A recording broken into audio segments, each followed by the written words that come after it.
for writing this stuff down. I've already got it printed here. It's going for you to take notes.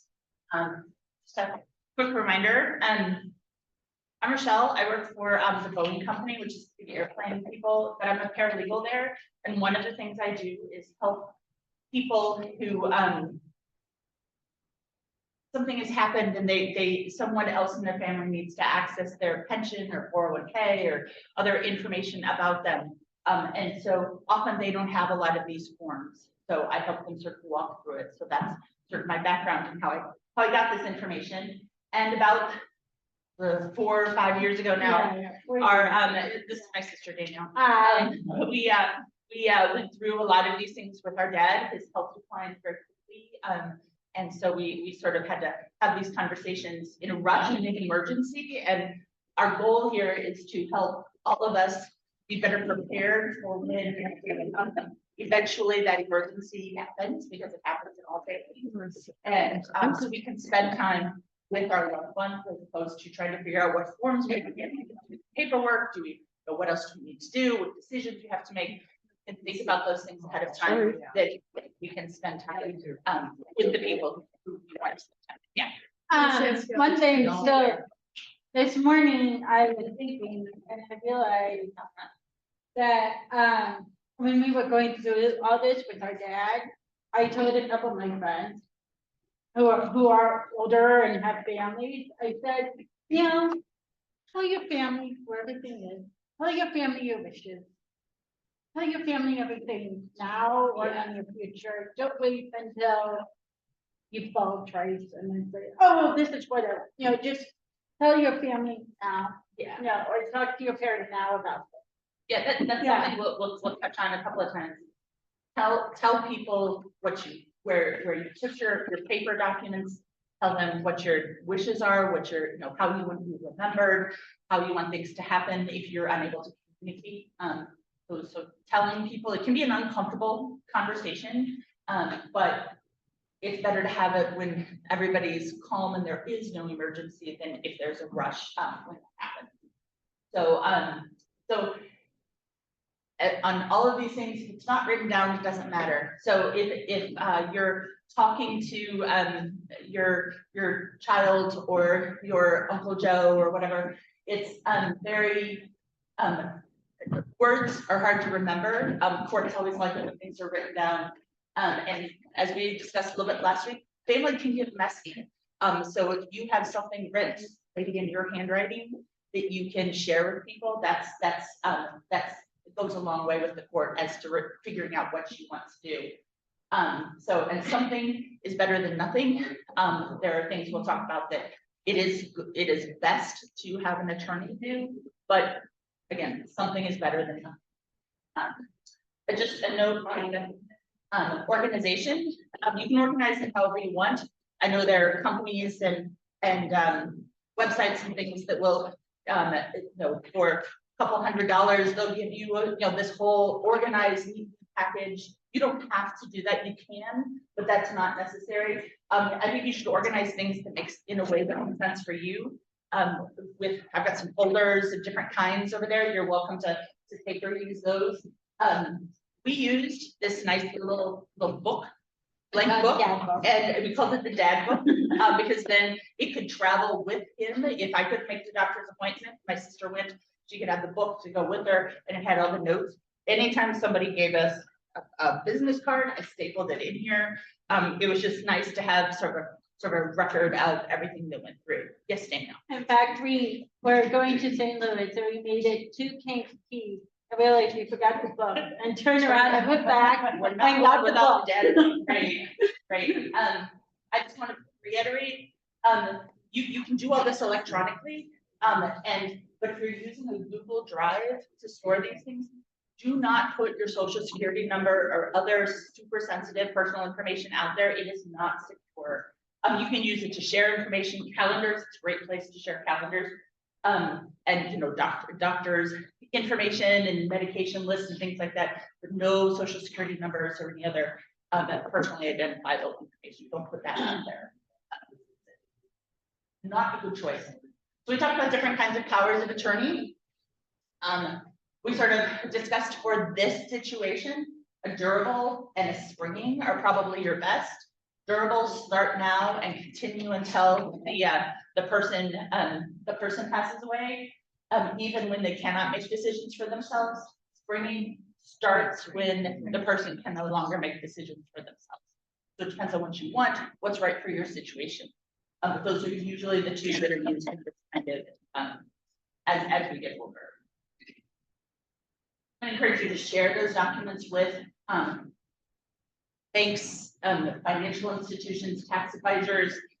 You'll go ahead and share that now, just so they have that. So when there is an emergency, if you're unable to communicate, you can just the person will be making decisions, right? You just call up and make.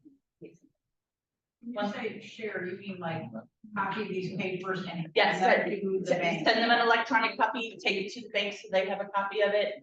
Once it is all signed and filled out, yes. Because that's what tells the bank it is okay for you to look at your, grandma's, account information, because she can no longer, you need to pay the bills, so her place will be there. I just wasn't sure if you meant just tell them, hey, No. If it's not written, they want everything written down. Just one note here, Social Security Administration does not accept powers of attorney. So if for whatever reason you need to maybe change the bank account deposit information for a Social Security payment, Social Security Administration does not take powers of attorney. You have to call with the person, and we talked a lot about bureaucracy last week. Bureaucracy is not your friend. You've got to go ready to fight. But they do not accept powers of attorney, so you have to call with the person, and they have to verbally say, yes, I'm Richard Minsloff, and I authorize Rochelle to have a conversation with you about changing my deposit information. And you can be on hold for an hour or two. If you're calling him in the phone, you can go in person, but that's not always useful. So just something to keep in mind. Bureaucracy is not your friend in Social Security. You gotta push. However, you can have authorized agents at Social Security. Yes. And you can go there with the person and fill out paperwork to become the authorized representative for Yes. them. Yeah. But you can't just take that. Not the piece, power of. you can't take that piece. I keep putting over there. She's holding it. You can't go in with that piece of paper at Social Security. Nope, don't like that. Veterans Affairs also has their own form for Authorized. which is, so the powers of attorney we were talking about were just for financial decisions and like what lawyers call real property, houses, cars, heirlooms. If we're talking about medical decisions, then you want a medical power of attorney or a medical directive. That just sort of tells the medical people how you want to be treated, what kind of care you want, and when and how much. And if you share that with your primary care physician, then the person you're giving power to can come and sit in the doctor's appointments with you, can have access to the prescriptions you have, and all that. One thing I want to point out with insurance, you need both. They need to know you can make medical decisions, and they need that regular power of attorney, which gives them the ability. And tell everybody what you want. Veterans Affairs, they have their own form of powers of attorney. If you ever get a caseworker assigned to you, if you're at a hospital and you get a social worker assigned to you, or a caseworker at Veterans Affairs, or have sort of a larger issue, make sure the caseworker knows who's the power. And then living trusts and wills. I heard a good explanation last week of the difference between a will and a trust. Because they both sort of handle all your physical things. So a will identifies who you want to get. I'm going to use house as an example. Who you want to have your house, but the deed to the house remains in your name. With a living trust, it says who you want to have your house, but it removes the house from your name into the trust's name. And what that does is when the person passes away, the will freeze the asset, and you have to go to probate court. You know how I love probate court.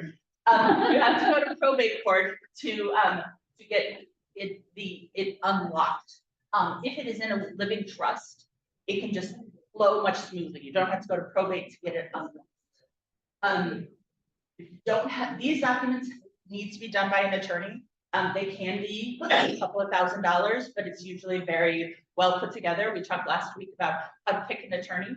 And I did get a list of 3 or 4, 3 attorneys that I'm happy to share with people who want them. If you have like a financial advisor, sometimes like my company has a list of lawyers that sort of have agreed to work with Boeing employees.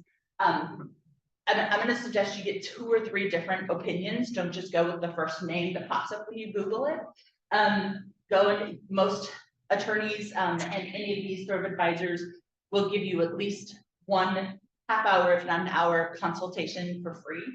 So I'm going to really suggest you take advantage of that. If you get sort of the heebie-jeebies, or you're just like, nope, this one's not the right one, feel free to walk out. You are not obligated to stick with the first one. Because we want to avoid probate court if we can. Probate court can take a long time, about 2 years, and it's going to cost money. It's going to have money from your estate to pay for something. I think we all agree we'd rather the state of Illinois not get our stuff, right? That's the point of doing this. We want our family and loved ones to have our money and our benefit, not the state of Illinois. And if you have minor children or dependents, they will become wards of the state or in the foster care system. If you have not, through a living trust or a will, identified where they're what should happen to them. Yes, Danielle. Like last week, I wrote down, so it's been known in our family, but I haven't really said out loud or written down, for a cat, for our cousin who's a veterinarian, to figure out who will take our cat. She's in charge. Don't forget your of, pets. Yeah, she's in charge of our cat and figure out who will get our cat. right. Yeah, don't forget things like safety deposit boxes. Those are often overlooked. We had a nice conversation last week about finding a bunch of mysterious keys, and then it takes years to go through that kind of paperwork. If there are specific things you do or do not want at your memorial, go ahead and start telling people now.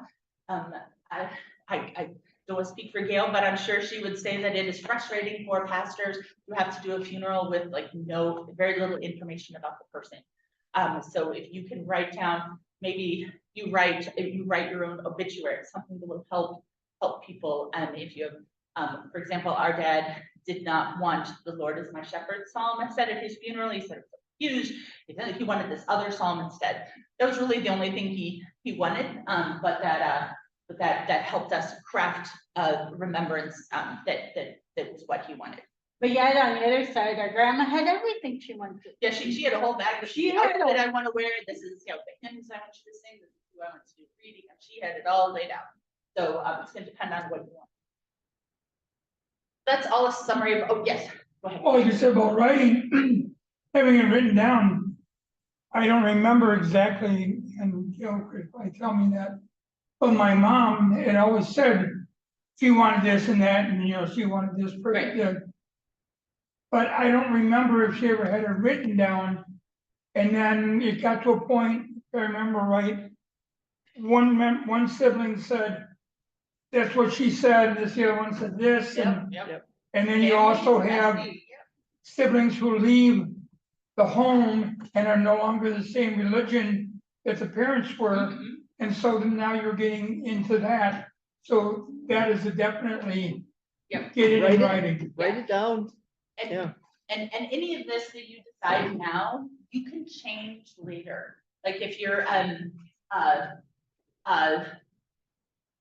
relationship with one family member changes, hopefully for the better, but the family member you had hoped would help make a lot of these decisions for you has moved to San Diego, has their own family, and is having to take care of a disabled child of their own. So you don't want them to have this kind of responsibility. So you can switch these things. Many of the papers that I passed out, at the top, it'll say something like, this document supersedes all other blah, blah, blahs done by me in the past. Or somebody dies. Right, yeah, exactly. So, so you want to sort of have, anything you do today, you're not stuck with forever. You can change things as things go along. That's kind of paperwork to help us get up to this point. Now we're gonna go into, sort of later in life and closer to actual death and funerals. So. First, we want to talk about prolonging life in the home. I think we all agree we'd like to stay in our own home, living on our own independently as long as we can. There are ways to, usually when like social workers and healthcare providers are making the determination if you still live at home alone, they're going to look at a couple of things. They're going to look to make sure you are getting adequate food and nutrition. And there are groups like Meals on Wheels that will provide at least one hot meal a day. There are lots of delivery services out there now. You can get, and they're also gonna, that healthcare people are also going to want to make sure you're getting your medication correctly and on time. If you're unable to do that, that's going to be one of the signs that tells them that you not live at home. They're also going to look at things like hygiene, just to make sure you can sort of do those basics. There are home healthcare people who will come in and help you, and there's a wide variety of levels, and there's a wide variety of cost. So you can have someone just to come in, help make sure you did your medication, and this might be separate from maybe a therapist or a physical therapist or someone who comes in. That might be a different person, and they can also come in and do help with meal prep and do some light housekeeping and help with showers and bathing. You might have to do a little bit of renovation in your home, especially the bathroom is where a lot of people have to have additional equipment. Maybe it's a railing on the wall, maybe it's a bench to help you get over the hump of the tub to get into a shower or get on and off the but there are things you can do to sort of extend the stay in your home. I know from Missouri, because that's where our dad was. I wasn't able to find one in Illinois, but they're very well could be. There are programs who will pay a family member who is becoming sort of a full-time or most of the time caretaker. It falls through family and social services, but there are programs who will then pay because they recognize that you as a family member are taking responsibility that otherwise would have to go to someone who was paid, and they will. There is I don't want to call it a stipend because it's an actual paycheck that would come from the state, but that would help pay for that if you do have a family member who becomes a primary caretaker for someone. Yes, Dana. Like our dad, along with the physical therapy, didn't he also have an occupational therapist? Yeah, someone who help him learn how to Figure out how to put on his himself. socks. Yeah. And with the bathroom thing, but I'm gonna have bars, like a toilet, she put a thing in her toilet. That's bars. some of those Yeah. adaptations that help on and off of things. So there are options out there. So don't just because there are challenges in someone's life doesn't automatically leave you up to. So there are ways to adapt.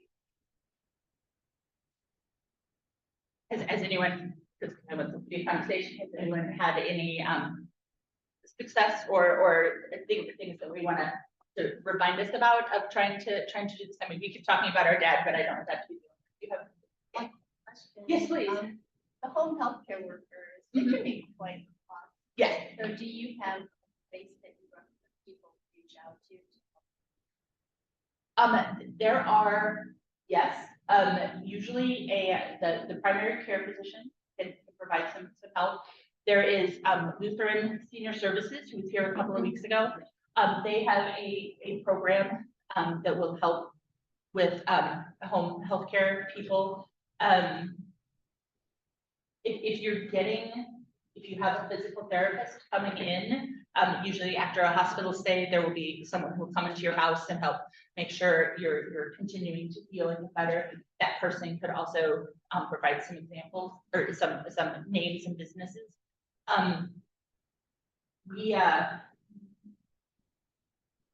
and if you let them know, like financial constraints, because this does get expensive. It is my opinion, it's just my opinion, that if you can afford it, this is well worth it. As we'll talk about in the next slide, moving into another place can be very traumatic for everyone, and it's a lot of work. So it is expensive, but it might be money well spent. And there are, I see you, and I see you, yes. I just want to say, on any of these people that come to your home, if patient is not happy with that person, you can express the desire that someone else come. Yeah, You're you, not stuck with the person that's coming in. If you just batting heads and you're not getting anywhere, you just request someone else. So you don't have to, the people that come can be changed.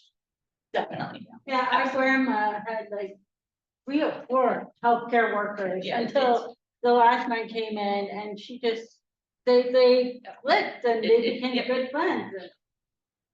And, you know, she sat there for an hour talking to this woman. Yeah, Gail and then Renee, please. Oh, I didn't see Renee. The Area Agency on Aging, Chicago has a Department of Aging. If you need assistance in finding some of these services that you might need, or assessments and things like that, those are good agencies to contact. They'll point you in the right direction. If you, I had forgotten your name. If you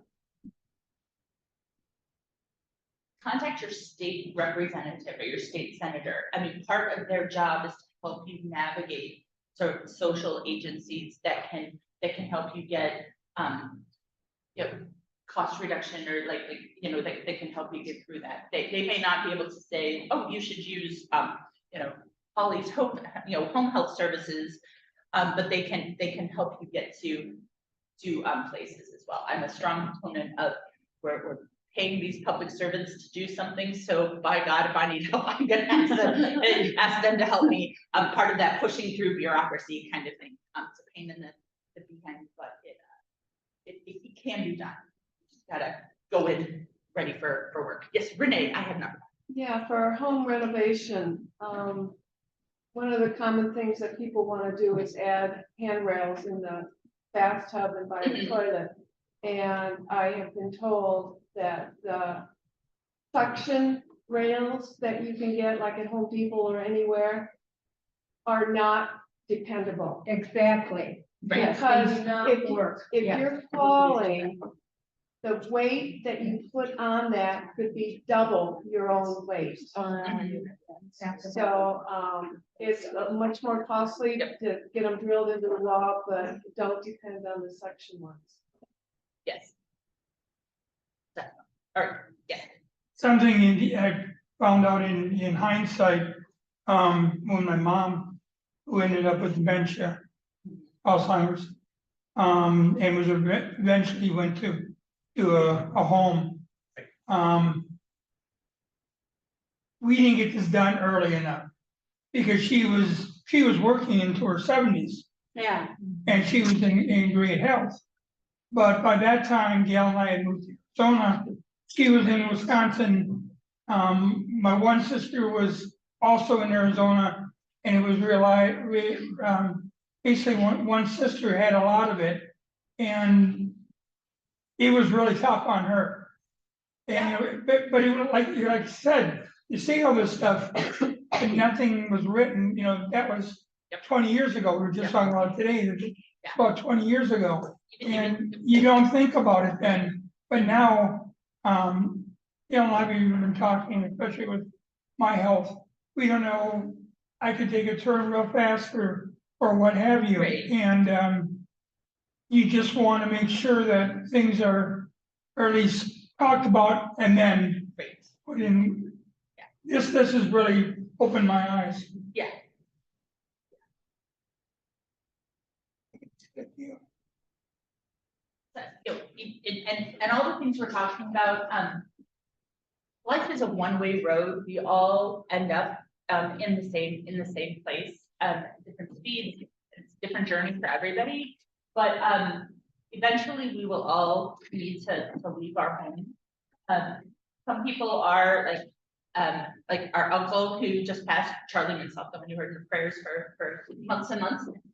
He was lucky enough to be at home. His daughter cared for him in home hospice. So that worked well for him, but not everyone has the luxury of staying in their home until the very end. So there are different levels of assistance at senior communities, which is sort of the overarching term for these different levels. When you go in, they will make I'm gonna call it an evaluation, but it's not a long, involved process to make sure you get at the right level. And the cost does increase as you go down. Are you okay? All right. So as you go down this list, the cost does increase, like by a magnitude of a couple $1,000s. So it does get more expensive as you go down the list. So independent living means one, maybe 2 meals are provided, and there's assistance on things like housekeeping, laundry service, that kind of things. And staff is nearby. If you drop your bottle of pills and they're all over the floor, you can call someone and they will come and help you get down and pick all those up, right? But they aren't necessarily there to make sure that you take the medicine at the right time. When you move into assisted living, all your meals are provided, and they in our dad's case, I don't know if this is true for all of them, but they kept his medication and gave it to him at certain times a day. They went around 2 or 3 times a day. And they helped with yeah, they helped with things like, you know, healthcare, hygiene, made sure, you know, his clothes were clean, and he had taken showers and things like that. His hair and nails were trimmed when they needed to be. Oh, that's another thing. If you're caring for someone, this sounds really, but I've heard it from several people. One of the hardest things to do is to trim your toenails. So if you are helping someone and they're maybe by themselves at home, just ask them if they, you know, if you can, that's sort of an act of service you can do for them, is make sure that, yes, Renee. My mom tells me that Medicare will pay for a doctor to trim toenails. Mhm. I think it's once a month or once Yep. every 6 weeks. And they also do a diabetic check to make sure you're doing well. We should have that service also in Landry was living that. Yes. Podiatrist came. Medicare is great. We're gonna talk about Medicaid a little bit later, but Medicare is great. All right, no, we're I was just gonna say that Joe had a problem. Mhm. She trimmed him up and fixed it and everything. She said, for all of my patients, I offer. Yeah, yeah. Yes, so don't forget the toes of your loved ones. I have a friend that her mother was still living at home, but was wearing slippers all the time. But the real shoes, so, you know, even when she'd go out, she's like, oh no, I want slippers. And it turned out her toenails were just sort of out of control. So, it's a silly thing to talk about, but it impacts the quality of life someone has. So don't forget the toes. Yes, Danielle. I'm gonna talk about the all meals provided, Oh, like, yes, as in, our dad would like get 3 meals a day, and in fact, one time he wasn't eating breakfast. And the nurses called it, was like, Ted's not eating breakfast, why isn't he eating breakfast? Well, around that time, he bought Boy Scout popcorn from our nephew, from our cousin's kids. And he got a 9-ounce stack. We thought it was a 9-ounce Yeah, stack, now but really it was a 9-ounce. So he was I'm eating exaggerating. popcorn for breakfast. And I was happy or hungry when breakfast came around, and everyone was, you know, concerned about this change in habit. But that's part of the care that you're getting at assisted living. They're gonna Sounds like monitor things my- like that, let you know that there's Okay. this change that is happening. And the nurses who work, so I started at assisted living, so I can't see independent living. But as the daughters, they were very good at communicating things with us, even if it was a slight change, like we're gonna recommend that we adjust his blood sugar medicine, you know, because we've noticed this trend or whatever. There were once or twice a week, I was getting phone calls from the nurses there just telling me what was going on, because we were in Chicago and he was in St. Louis. Yes. I was worried about your uncle, your dad who was eating popcorn. Yeah. He said, So did they take all the popcorn away? They did not. They did not. They let him keep his popcorn, yes. But did he eat it at a different? Yeah, Well, they actually, he just continued eating it, but they didn't worry about Yeah, him, because he had, and it took us a while to put it together. He was like, Dad, what's different? I don't know, I just get up and I do my thing and I wait for them to do these things, and it's, no, they didn't say no popcorn, but they were then aware that there was a change and they couldn't figure out, medically, they couldn't figure out the change, and it was just get up and be like, come on, I'm gonna have some of this popcorn and football. Yeah. No, they didn't take away. Yeah, we found them to be very like accommodating. Like I would tell them right at the beginning, he doesn't like things like spinach and Brussels. So don't be surprised if he's like, no, I don't want that. Because it's just, they'll keep that in mind as also as far as like allergies or other dietary restrictions. And A fun thing, I'm gonna tell them about a fun thing. One thing we noticed, something to look forward to.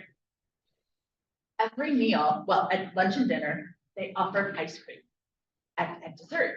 And I was like, man, this is great. You get ice cream all the time. And the nurses told me that's the easiest and best way to get calcium into people who need it for their bones. So if you're thinking about this, like, oh, this is like an added bonus. There will be ice cream. At Richard's self-care home, they had, from 2 to 3, every day was, ice cream. They tell the flavors of the day. Yeah. And, people just went and got ice cream, or they brought it to them. Yeah, it's a good way to, yeah. I love ice cream, but I wonder, are there negatives about ice cream? Because it's great, he loves it, helps him keep on weight, but I love that cholesterol. Well, that's sort of the, I mean, you've got people there who can watch it, right? And if they think a low fat ice cream might be better, or maybe you're diabetic and you need a sugar-free version, they can help you get that. Or even someone who might be lactose intolerant. There were a couple of patients who got a special little cup of ice cream, so they could get their calcium and vitamin D from but it wasn't. So yeah, so it's not all negatives. You get ice cream at every meal. And I have to say, we ate with them a couple of times. We were like, Yeah. I'm good. I'm like, yeah, good food. And my place is cafeteria, the food you think of. Yeah, it was at again, he was in St. Louis. It was actually it was originally started as a retirement home for nuns. So but it fit his personality, and we're going to talk a little bit about those. You want one that sort of, they all have different personalities and different levels of social interaction versus, Dad was not a social person, so non-social social interaction. So Well, there's he all kinds of was. things. No way. That's true, but he wasn't gonna want to get on the bus to go to the casino. He No. wasn't that kind of social. Back to your areas too, in Arizona where we live, they had Meals on Wheels at the senior center. Well, that was run by professionals, former people who knew what they were doing. And that was the job. And these guys went out, and one of their jobs was make sure physical contact, that person at least once a day. Yep. So you knew if you went to their door and they weren't there, they had contacts, and if they had to call the police, they did. Yep. And there were several times there were people that were saved by having a delivery guy check in and whatever. But, cause you never know what could happen. I mean, trip and fall. And then, Exactly. yeah, it could be. Oh, yeah, but there's a lot of, and there are some good ones out there, and there's some that are Right. just taking the money and giving the people nothing. Make sure you know what your loved ones What you're getting paying for for. food. Yes, definitely stay in contact with loved ones who are in these communities. And talk to them and talk to them away from the staff. Whether it's, by phone or in person, sort of, try to make sure they're getting what they need. Yes. I don't see it up there, but we had a wonderful service that we paid for. But a woman and her daughter started this, and they will come into your home and do a walkthrough and sit with the person that's moving. What do you want to bring with? And it takes that emotional level off of you, which is very hard because sometimes people don't want to part with stuff.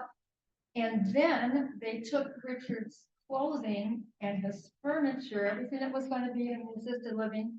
And when we walked into the apartment, it was right where they wanted everything he wanted, and his clothes were in the drawers. Yes. It was just like, you don't come in and there's 10 boxes around, it's just too much of a shock. Yes. What they didn't tell us, however, at the nursing home is that they expected one of us to stay with him for a couple of days. Oh, Because the transition was so hard. And we had to hire someone to do that. Yeah, it can be a very Yeah. rough transition, especially which is what happened with our dad as well. And you touched on something we're gonna get to in just a minute, and I have opinions on the Chicago area things. There's also skilled nursing, which again is just more and more care. It's a much more structured, regulated schedule, and you have someone sort of wheeling them to the dining room. Well, in our case, our dad is in a wheelchair, making sure you get there if you're still able to walk. And then there's memory care, which is designed for people with dementia or Alzheimer's. And they do things like they will have the door that locks and only opens if the staff has a special fob. You have to ring the bell to get in. They have it was a little clip thing that goes on the back of wheelchairs to track someone. So if you go, it's kind of like those grocery carts where if you take them out of the lot, they lock up. So if someone who has one of these goes past a certain barrier, it starts beeping and beep, beep, beep, and the staff knows that this person is wandering in a place they usually don't go to, and we need to get them back to our dad, and we specifically picked a place that had all these different levels of care under one roof. So as he sort of went through life, he could just move from wing to wing, which is how they were set up, to just sort of move from spot to spot. because he was not a mover. Yeah. He wanted to stick in one He place. wanted to go one place and not have to like move to a different location. Have a little bit of continuity. Not all communities will do that. And so we talked about Medicare, which is the insurance you get when you get older. But then there's Medicaid, which is what you get after if you as your finances go down, if you're lower income. Medicaid systems, not every place will take Medicaid. And so many people eventually end up on Medicaid. So eventually most of us will run out of money.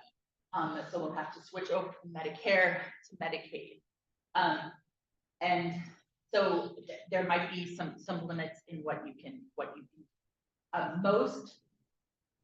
most of the Medicaid cover places are skilled nursing or memory care.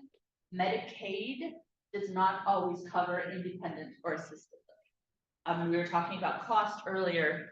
It is my opinion, and it's just my opinion,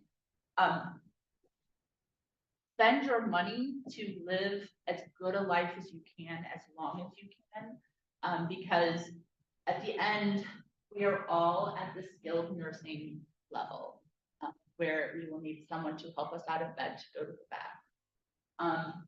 So if you can spend your money to be independent and on your own as long as you can, your quality of life, then when we all reach the level, I'm not saying going on Medicaid is good, but we all are at that level at the end, and it doesn't matter that much how much where the money is. I want people to be our goal with our dad was always we needed him to be safe and healthy, and then if he was happy at the end, that was great. So if you can be safe and healthy at a more independent kind of care, then it is my opinion that you should do So that's a personal opinion and sort of my little soapbox, but that's, something to consider. Because, it is a one-way street, so when you have to go, we were talking about downsizing just a minute ago. Hard to pick the right one because they all have different personalities. I went and toured, I'd say probably about 10 different places. And there would be there was one that had a pond and offered fishing. There were, some of them had very elaborate exercise rooms, a pool to work out in, right? Our dad does not care about any of that stuff. There's ones that, they'll have a bus that takes you to the casino or to the mall or the grocery store once or twice a week. That might not be right for you. Yeah, there was one, her whole thing was, oh yeah, we have a guy's poker night every Thursday night. I'm like, my dad's not really a poker player. And our dad had very long hair. And so one of the first things I would ask is, and it kind of surprised me, is my dad has long hair, will that be a problem? And there was some that was, well, the staff might like it if he trims it so he can be treated like all the other men. I'm like, no, he's had like long hair, like middle of his back for about 15 years now. Asking him to cut his hair at this point, or she get a very full beard, asking him to cut his beard or trim his hair is going to be extra traumatic.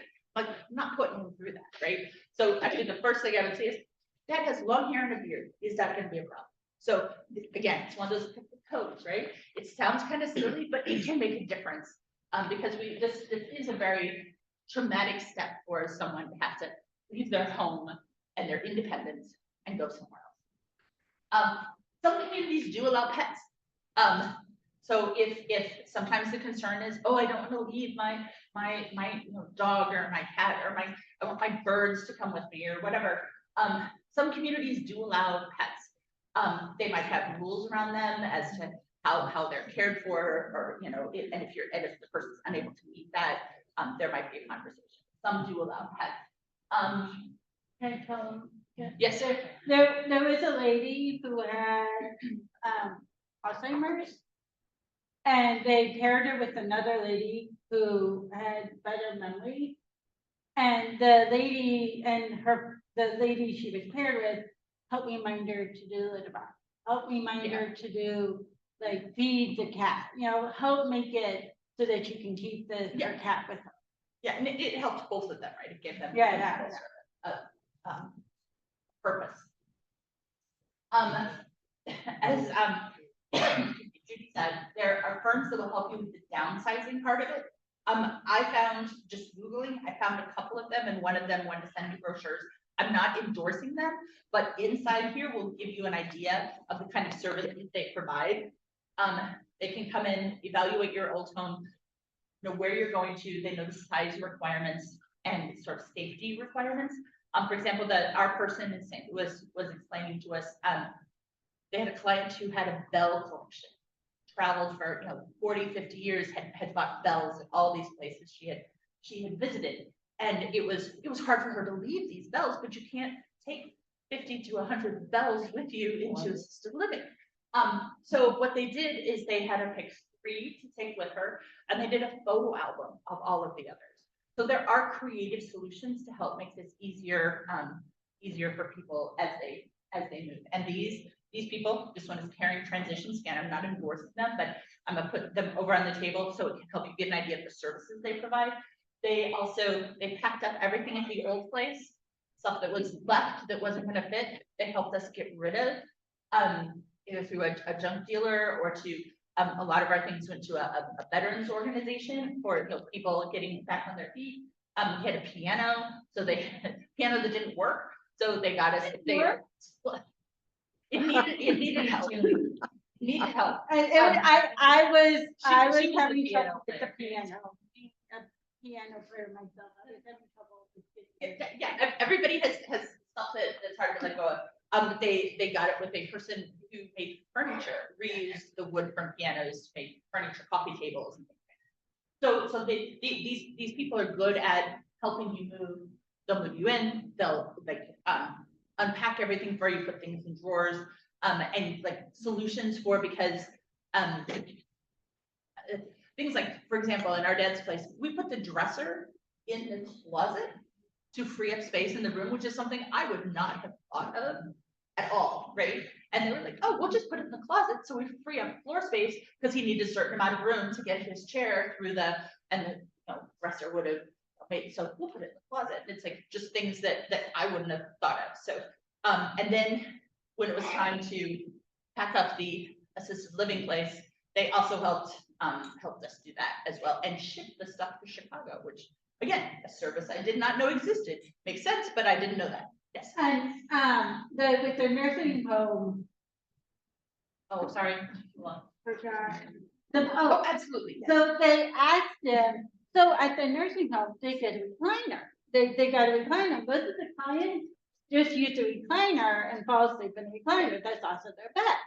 Well, our dad wanted the bed and the recliner because he wasn't planning to fall asleep. So stuff like that, and then later he ended up getting rid of the bed and falling through the recliner, like everyone else. But it just like they ask those questions. Do you want the bed and recliner? Do you recliner? So we chose to keep our dad at his primary care doctor, we've had for forever, and then for 35 years. But you want that primary care doctor to, again, this is one of those things I didn't know, so I'm telling you, if you know, you were a step ahead of me. There's a doctor assigned to the community you move into.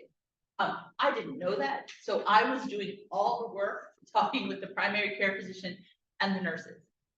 If I had known I could connect the primary care doctor with the community doctor, you could have saved me a whole lot of headache. Some people switch to the doctor assigned with the community.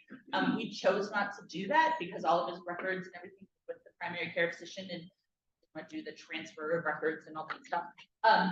But it's good to have those two communicating. As I think Danielle mentioned, our dad had a hernia in where his esophagus met his stomach, and it sometimes drained, and the nurses would be concerned. But when you talk to the primary care doctor, she was like, no, it's all good. It's unfortunate, but it's okay. So once I got the primary care doctor to talk to the community doctor, to stop having those arguments with the nurses about what to do about this. I go there and then yes. One thing we ran into, and this is quite a while ago, but with my grandmother, she was in a nursing home with a particular religious affiliation that had different opinions about end of life decisions from what the family wanted. And luckily, my uncle didn't really beat the doctor to a pulp. Yeah. He came in and the doctor had overruled the family and grandmother up to all these machines and things. And that really scary. Yeah, and I think that kind of goes back to our you want to talk with make sure that they know what your medical records. Yeah. When I found out in Chicago, the doctor that is asked the residents, and there was a doctor there every day, has affiliation with the closest hospital to the nursing home. So if something happens to your loved one, you're not going to be sent to the hospital of your choice or where you used to go. Right. Yeah. And my Richard had 35 ambulance visits in 18 months. Jesus. And then if that hospital couldn't help, then they would take him some other place. Yeah. But your doctors really they've got all your records, but it's not like the doctor anymore. And the woman that we had at self-help was just amazing. And she would go over those charts every day and see what was going on. Of course, it was a smaller place. Yeah, that makes a big Okay, I wasn't sure if you were. No, Okay. started crying. All right. So just real quick, what happens when the loved one dies? So if they're at home, the hospice organization that's overseeing their care probably has a checklist of how that happens. And if it happens at a hospital, like happened to our dad, I basically asked the doctor, I'm like, well, what happens now? And she goes, well, you need to call a funeral home and have them take care of it. I'm like, okay. So the funeral homes are really good because that's their job, is dealing with death, and they can help you make sure you get all of the steps and things that you need. They will charge you for it, but they're not going to do it out of the goodness of their hearts, but they know all the steps. So they will go get the body and do whatever you ask them to do with the body. Hopefully, all that's been coordinated with your loved one. They're gonna ask you if you want how many copies of the certified death certificate you want, which are the official stamped copies. I was told between 4 and 6. Some places you look and see they want 10. You can make scanned copies of it, take pictures of it to send to places that you need to close out things. You can also request more later. So it's not like you're stuck with that for forever and ever. You can request more from the state. That's the Secretary of State has those records. When the person passes, things like, yeah, I'll do that. I'll get there. All right. You're rushing me. Yes, ma'am. With the death certificates though, Uh-huh. I'd really rather order more, because the first one, like, the odds, subsequent copies, $750, so much cheaper to order. Yeah, you don't need one, You don't right? have to go back and order, and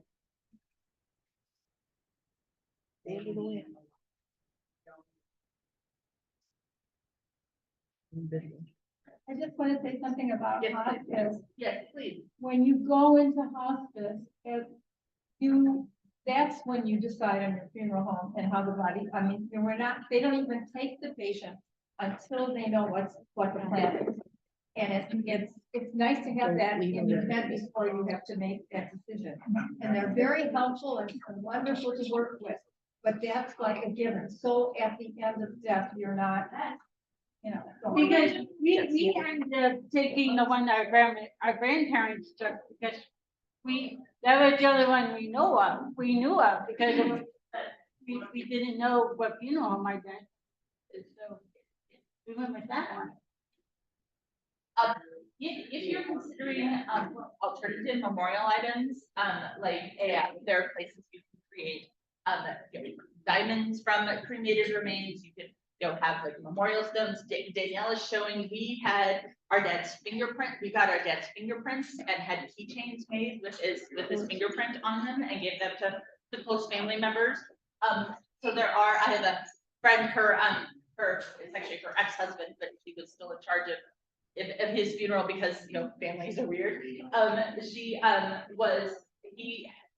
had little rocks made from his cremated remains to give to family members for them to dispose of as they wanted. So it's just like it looks like a rock, so it's not like you're trying to go through airport security with a big what is this thing? It just looks like you're carrying a rock. Just so you know, because I didn't know this. So our dad died in St. Louis during COVID. He was cremated and he was delivered by the U.S. Post Office to our door. In a little plastic with marked human remains. And it looked like a secret. But it was like, oh. And I'm like, he didn't come back here. So And the guy came in.